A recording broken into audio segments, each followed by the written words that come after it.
Hey y'all, I'm Hope. Welcome back. Today we're going to be taking a look at the Goodreads Choice nominees because that just got announced, I think yesterday or no, very early this morning. I saw it like yesterday evening, so I think it was like from a time zone that was ahead of me. But like late last night, I noticed that they had updated them. And last year, I did a thing where I looked at the nominees for mystery, thriller, fantasy, sci-fi, and horror, and I tried to predict which of the nominees would end up in the top 10 after the first round of voting.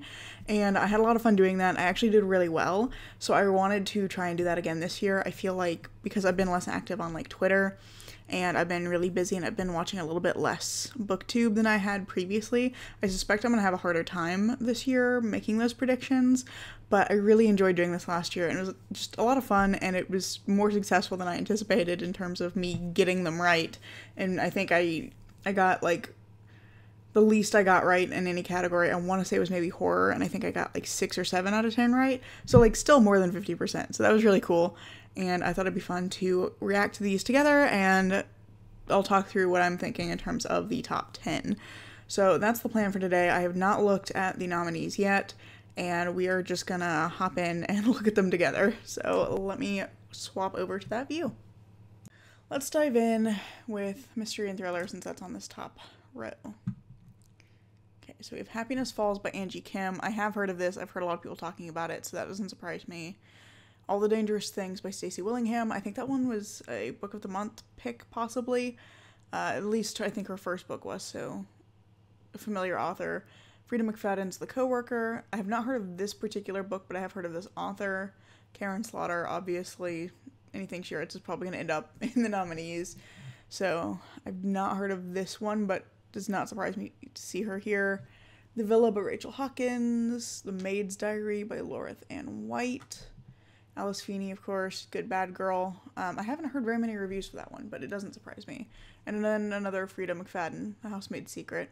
I think those are interesting because I want to say that at the very least The Housemaid's Secret I think is maybe self-pubbed or indie-pubbed, so it's interesting to me that like it's got enough visibility to be on this list. I'm not 100% sure on that. Let me just double check. Because I was thinking,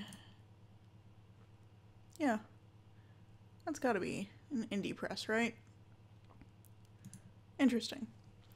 Lisa Jules, None of This Is True. Another big name. Bright Young Women I've been seeing a lot. I've seen a lot of advertisements for this one, so that doesn't surprise me. Richard Osman's The Last Devil to Die. I know this is the end of like a beloved series, so again, not surprised. The River We Remember. I've not heard of this one. Kate Morton's Homecoming. I haven't heard of this particular book, but again, it's another one where I'm familiar with the author. Vera Wong's Unsolicited Advice from Murderers. This feels like it's probably like a little out of place in the overall like vibe of this page, just because I think that one and maybe The Last Devil to Die are a little more cozy, and the rest of these seem like they're not that. What Lies in the Woods by Alice Marshall. I think this was another Book of the Month pick, so I've seen this one everywhere. The Leftover Woman by Jean Kwok. I've not heard of that one. I think I've seen this cover somewhere before, but I'm definitely not familiar with it.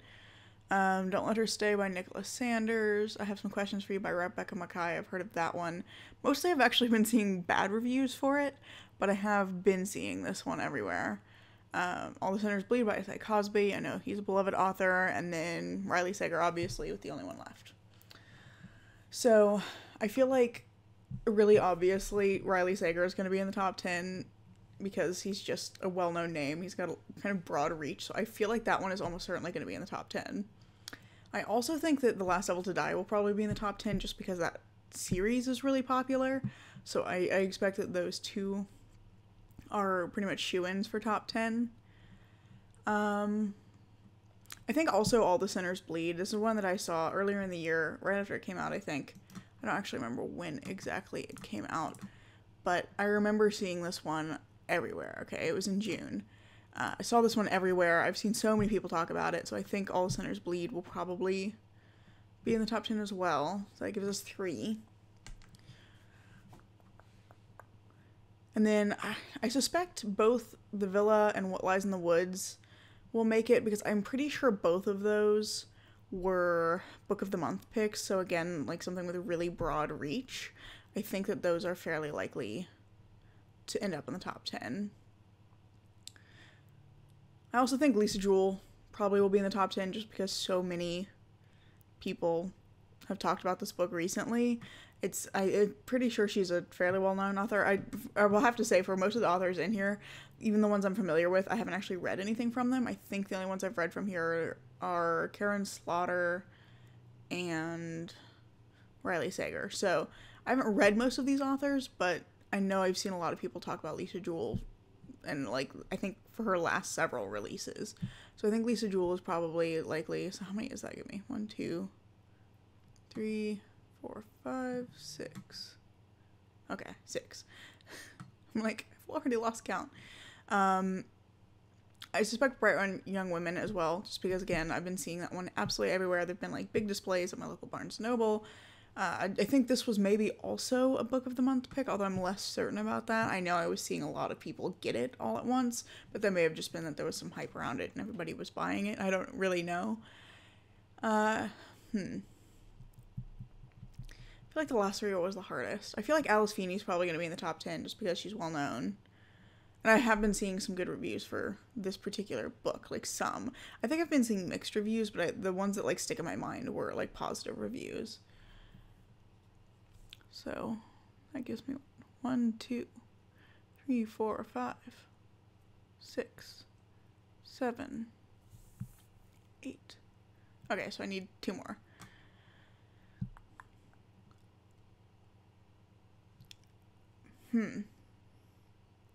I think I Have Some Questions for You by Rebecca Mackay might make it in the top 10 just because it's another one I've been seeing absolutely everywhere. I've seen tons of people reading it.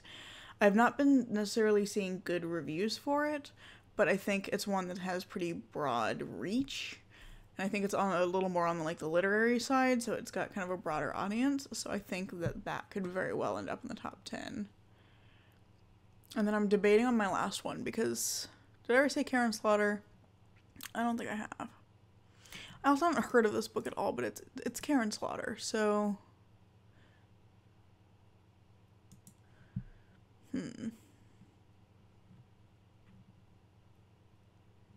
I think I have to put the Karen Slaughter in that last slot just because so many of her books are well known, and I think of her as being like kind of a more household name mystery thriller writer.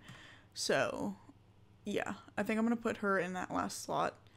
I don't feel super confident on this just because there's a few like the Angie Kim book and this All the Dangerous Things. These ones I know have been making the rounds lately, and I've been hearing some good things about them. And Vera Wong's Unsolicited Advice for Murderers, I think, got some good reviews like at the beginning of the year. So I'm not 100% set on these predictions, but I think overall I'm gonna go with that.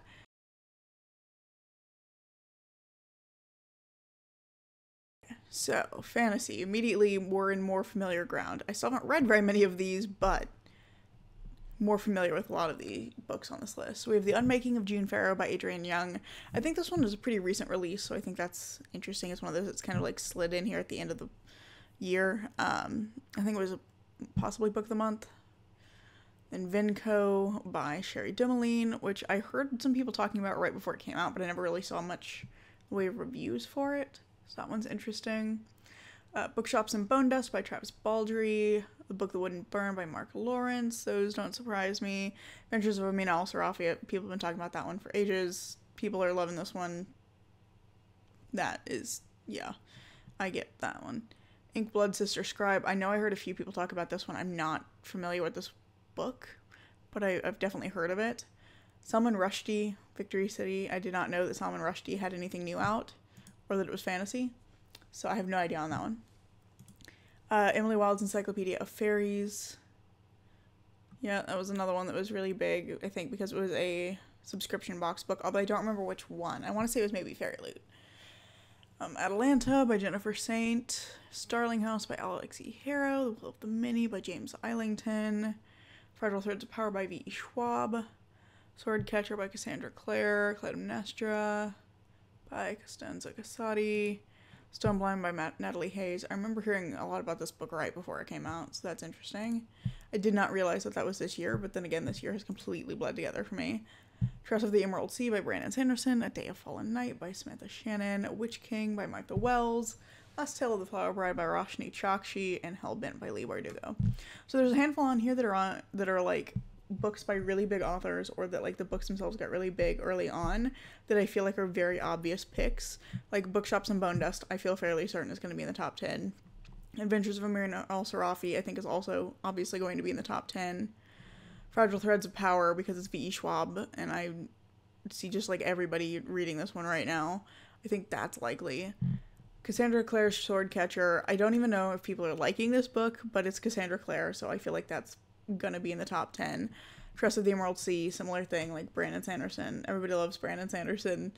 There's no way that's not going to be in the top 10. And this was one that I have been hearing some really good reviews of, so I think that's pretty likely. And then A Day of Fallen Night as well by Samantha Shannon. I think that's, like, those 6, very, very likely. Oh, 7, actually, because Leigh Bardugo is also on the list. So I've not been hearing as many good reviews for Hellbent, but it has a fairly good, like, overall rating here, 4.17, and I know that this author is just super popular, so I feel like it'd be unlikely for that one to not make it into the top 10. So for those last 3 slots, because that was 7 books, I'm torn on what to include, because I feel like Emily Wilde is going to be on that list. I feel like that's going to be what my 8th pick, because this was a subscription box book. Everybody was reading this one kind of early in the year. I want to say this came out in like February or something. So January, yeah. So very early in the year, I remember seeing so many people reading this because it was in a subscription box, and I would not be surprised to see that one in the top 10. So I'm going to make that one my 8th pick. And then I think I'm going to make Starling House my 9th pick. I know this one's very new, but Alex E. Harrow is a very popular author as well. A lot of people are reading her short story, what is the name of it? I read it and I didn't personally like it all that much, but I can't remember the name of it. There's a short story she wrote, Six Deaths of the Saint, that one. A lot of people are reading that and loving it. This has not as good reviews as some of the other things, 3.93. I mean, that's still good, but like, a lot of these are like 4 stars. But I feel like Alex E. Harrow is popular enough that might carry this one into the top 10. Also because the people I have seen who have read it have really liked it. So, I think I'm going to make that my 9th pick. And then I need a 10th one. And I'm very torn because I feel like Unmaking of June Fair is a book of the month pick, so I think a lot of people are going to get exposed to that one. But also Witch King by Martha Wells, I think there was a lot of hype around this one, but people weren't liking this as well as they liked Murderbot. So I have seen some good reviews for Last Tale of the Flower Bride as well.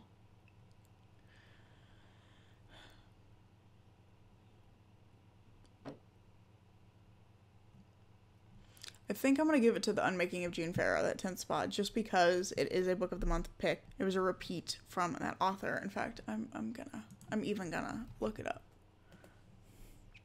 Let's see. Was it a November pick? I think. Was it a... Let me see if I can look at October. Because I could have sworn I saw this on here at some point. Yep, it was an October pick. Oh, Starling House was also an October pick. Okay, so... Again, I think a lot of people are going to have had, like, access to this. It was in a subscription box, so it got some hype from that. I think that's going to have to be my 10th pick for fantasy. I feel a little more confident on my picks for this, at least on, like, those first 7. I'm not as certain on the last few, but I do feel more confident on fantasy than I did on mystery thriller.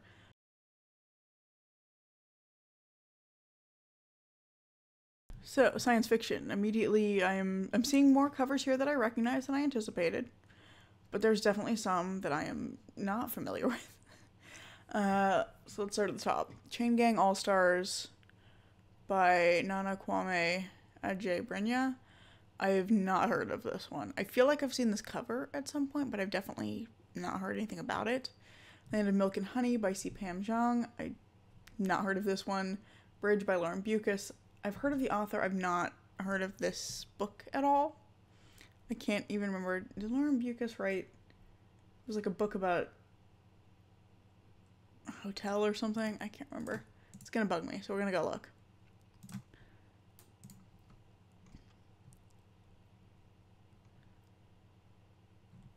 I know I've heard of something by her.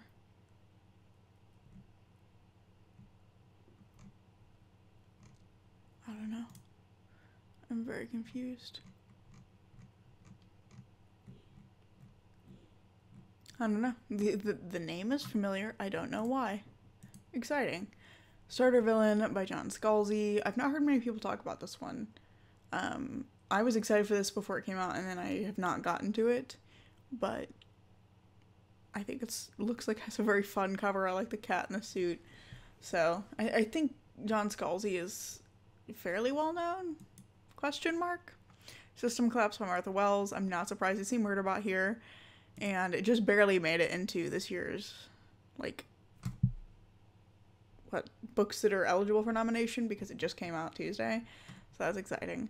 By which I mean it came out today, I should say. Yeah, time is weird. Marriage Act by John Mars. Lightbringer by Pierce Brown. Everybody's been so excited about this one lately. I would not be surprised to see that in top 10. Jinbot of Shantaport. In the Lives of Puppets. Ascension. The Deluge. Translation State. The Future. I Keep My Exoskeletons to Myself. Well, that's a good title. I don't know anything about it, but that's a good title. The Great Transition. The Light Pirate. I think I've heard of this. I think this was a Book of the Month pick. The Deep Sky by Yume Kitase. Sorry. Took me a second to parse what that name was on that background. Children of Memory by Adrian Tchaikovsky. Justin Cronin, The Ferryman. And Some Desperate Glory by Emily Tesh. Yeah, this one's going to be much harder because there's quite a few things on here I've never heard of, so I really don't know what the reach for those is. But the ones I am going to automatically put on the list are System Collapse by Martha Wells. I know it's only just come out. However, Murderbot is very popular, so I think it's likely it may get some votes even though, like, people haven't really had that much time to read it. I did just read it. I loved it. I think it's fantastic. So kind of wishful thinking. I'm going to put that on the list.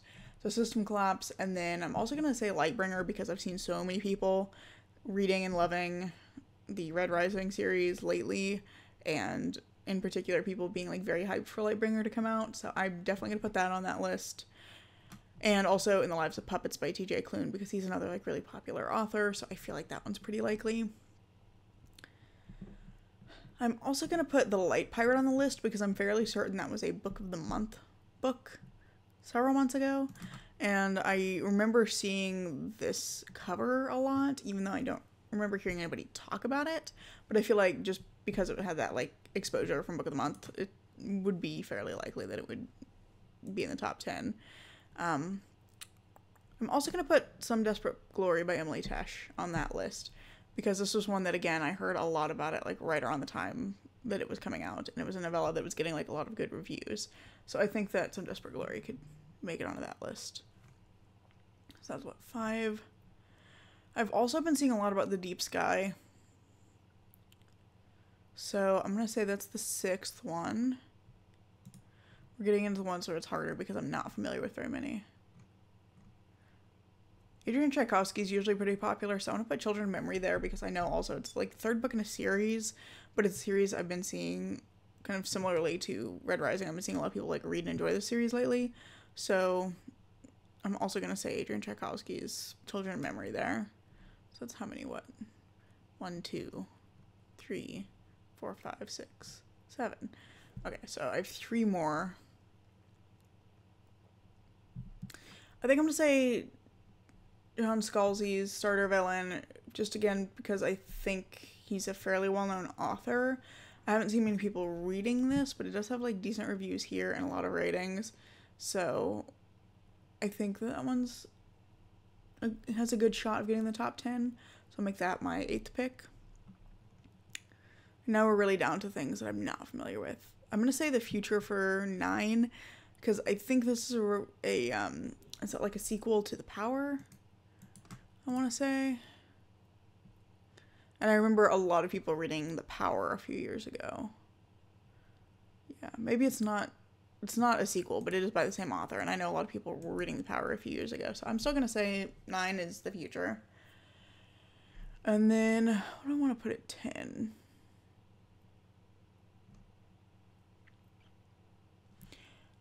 I'm going to put The Ferryman by Justin Cronin because I think I've been seeing this one more frequently, or at least hearing about this author more frequently than the others. It's kind of torn between Bridge and The Ferryman, but I think I'm going to say The Ferryman just because I've heard more about Justin Cronin than I've heard about Lauren Bucas. So, yeah, I don't feel confident about that choice, but I'm going to go with The Ferryman so that I don't sit here and linger and, like, second guess myself 50 times.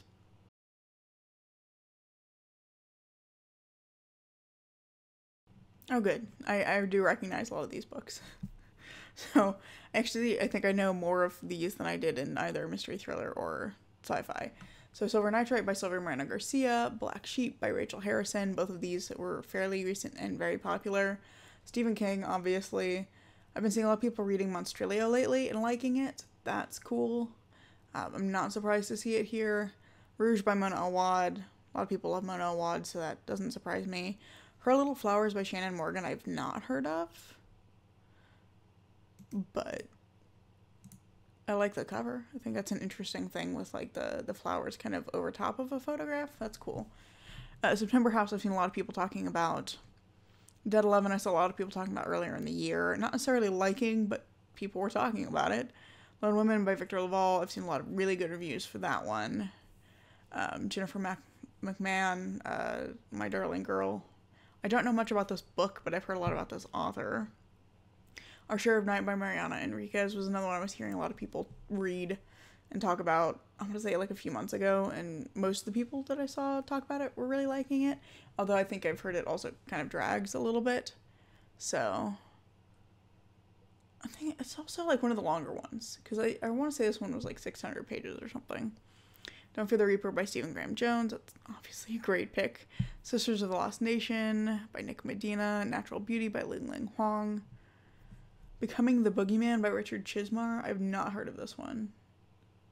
But I want to say maybe Chasing the Boogeyman was on the nominee list last year, maybe the year before. The Reformatory by Tannen Reeve Do. I've heard of this one a lot. How to Sell a Haunted House by Grady Hendrix. Obviously he's a big author, so I've seen a lot of people talking about this one, mostly not liking it, but he's popular, so I could see that still getting a lot of reach. House with Good Bones. I loved this book. I thought it was great, but I don't know how popular T. Kingfisher is. Mr. Magic by Kirsten White. I've actually read several of these, and Vampires of El Norte.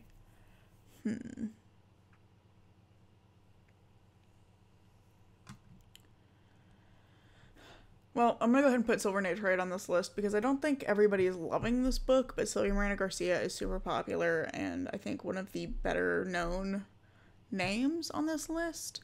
So I'm going to say Silver Nitrate, and similarly, for similar reasons, Black Sheep by Rachel Harrison. I've been seeing a lot of people read this lately and love it.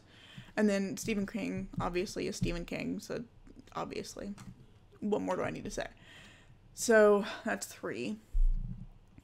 I'm also going to go ahead and say Rouge, just because, similarly to those first 2, Mona Awad is popular, and I've been seeing a lot of people talking about this book lately. Not many people reading it yet, but there was like hype around it coming out. I think I also am going to add Dead 11 to this, just because so many people were talking about it earlier in the year. It was one of those where it was like, oh, everybody is reading Dead 11. It doesn't actually have that many ratings, interestingly enough. But am I confident? No. Are we going to say it anyway? Yes. I'm also just kind of, by default, I'm going to add Grady Hendrix because Grady Hendrix. And I'm also going to go ahead and add Victor LaValle's Lone Women to this list because I've seen a lot of people love this book. And in fact, some people like rereading it already multiple times this year and loving it. I haven't got to read this one yet, but it sounds fantastic. And I think that Victor LaValle is fairly popular. So I'm going to go ahead and put Lone Women on the list. Also Jennifer McMahon. I don't know why that name is so hard for me to say. but like she's another one that I think is just kind of generally quite popular in this genre, so I'm gonna include her as well. How many does that give me? 1, 2, 3, 4, 5, 6, 7, 8. So I have 2 more slots.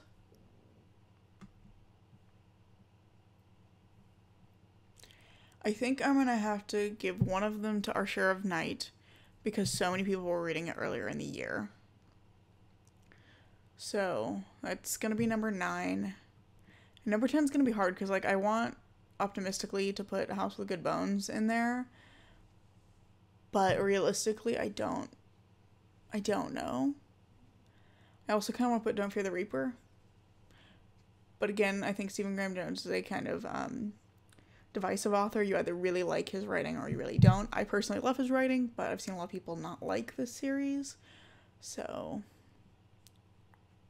I'm gonna be optimistic and put A House with Good Bones as my 10th because I loved this book. I would love it to get to the top 10, and I've seen a lot of people talking about it, so I'm gonna be optimistic.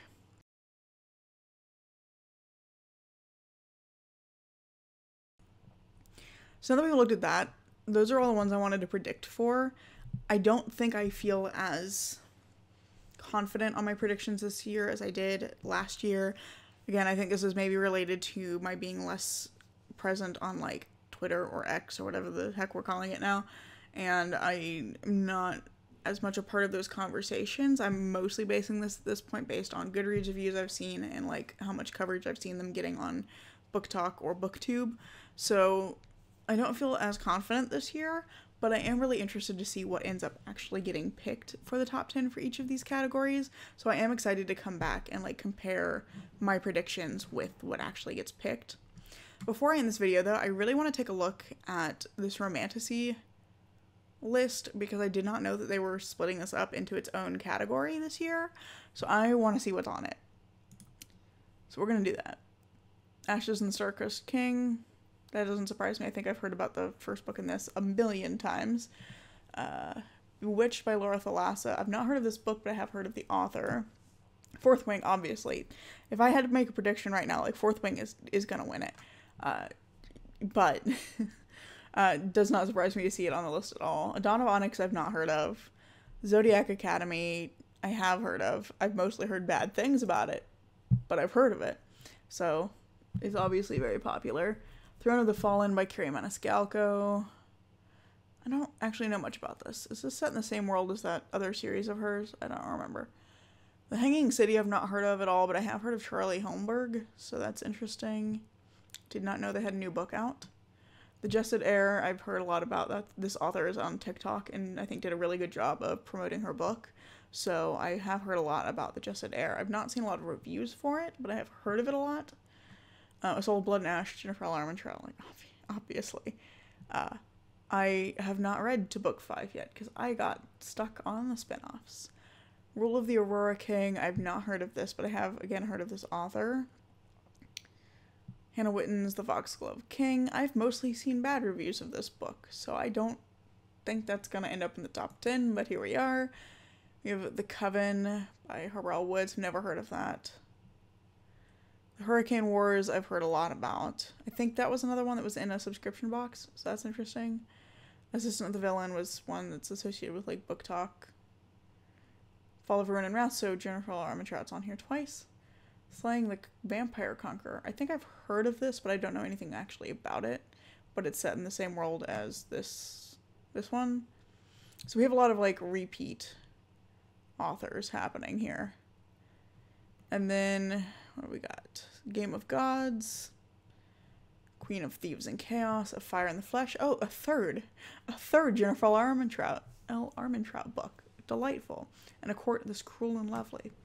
Okay, well, this is an interesting mix of things that I'm very familiar with and things that I've not heard of at all. I think indie authors have a pretty big foothold in this genre, which I think is really cool. So it's interesting, like, seeing this mix of books. I don't know how else to put that. I'm just fascinated that they decided to separate this out this year into its own category, and I think it's very funny that Jennifer L. Armentrout is in here 3 times, and then Carissa Broadbent is in here twice, so that's like like 2 authors are a quarter of the nominations for this. That's a choice. But there's some, like, Fourth Wing, I'm almost certain I could, like, put money down now on a bet and Fourth Wing would win because it's been just everywhere this year. Yeah, that's really interesting. I'm curious about the decision to separate this out. And, like, the decision for, like, what counts as romantasy over, like, fantasy with a romance in it. So, interesting. Anyway, that's all I really wanted to look at. I'm going to go look through the rest of these categories now, but I am excited to see what's going to happen with these predictions. I'm fascinated by this new romantasy category, but also, like, very excited to see what's going to happen with the top 10s. I want to know if I got any of my predictions correct or if I'm completely off base. It would be, I think, interesting as a comparison if I was, like, really wrong this year and got, like, a bunch of them wrong. I think that would be kind of fun and interesting. But mostly I'm just excited to see what actually makes it into the top 10.